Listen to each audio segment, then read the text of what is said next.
Oui, bonjour, donc bienvenue pour la revue numéro 3 de la semaine avec Marie-Amélie. Nous sommes à Paimpol, nous faisons le marché ce matin où tout se passe très bien sous le soleil. Nous allons continuer les marchés donc toute la semaine jusqu'à vendredi. Étable ce matin, Paimpol, demain Ploua, Tréguier, jeudi Lannion, Binic et vendredi Saint-Quay-Portrieux avec je ne sais plus lequel, mais voilà, Perros-Guirec. Bien, ce soir, réunion à Lannion à 20h, donc à l'espace Sainte-Anne.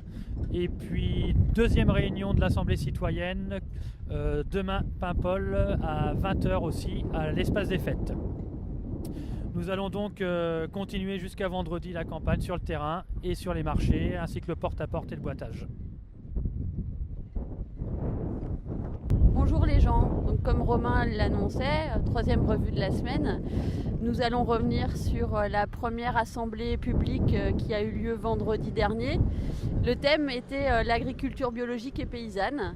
Nous avons eu plusieurs spécialistes à nous accompagner sur Lannion lors de cette réunion publique, assemblée publique, avec Yves-Marie Lelay qui est un spécialiste des extractions de sable, Christian Lehouang qui est un spécialiste de la loi littorale, avec Alain qui est un spécialiste du CETA et du TAFTA.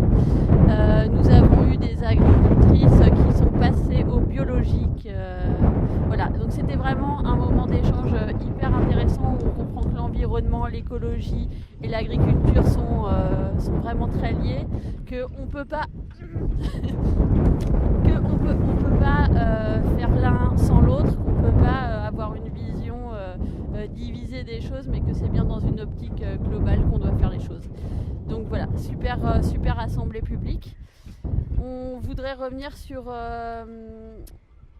une petite nouvelle assez intéressante, les fuites de Bercy. Romain ? Tout à fait.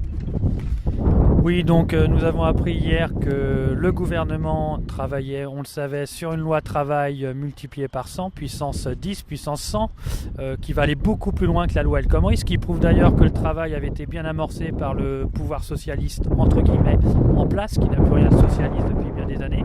Donc cette loi travail, elle va aller encore plus loin dans la déréglementation du marché du travail, flexibilité accrue pour les travailleurs, concurrence entre les entreprises,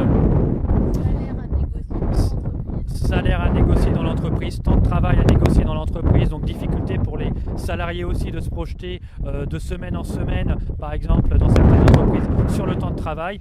Donc lorsqu'on le sait que le rapport de force est défavorable aux travailleurs dans l'entreprise, cette loi-là, c'est la concurrence ouverte sur les 90% des salariés de ce pays. On a les exemples dans toute l'Europe, en Allemagne, en Italie, en Belgique, en Espagne. Ça a accru la précarité, la pauvreté de millions de travailleurs.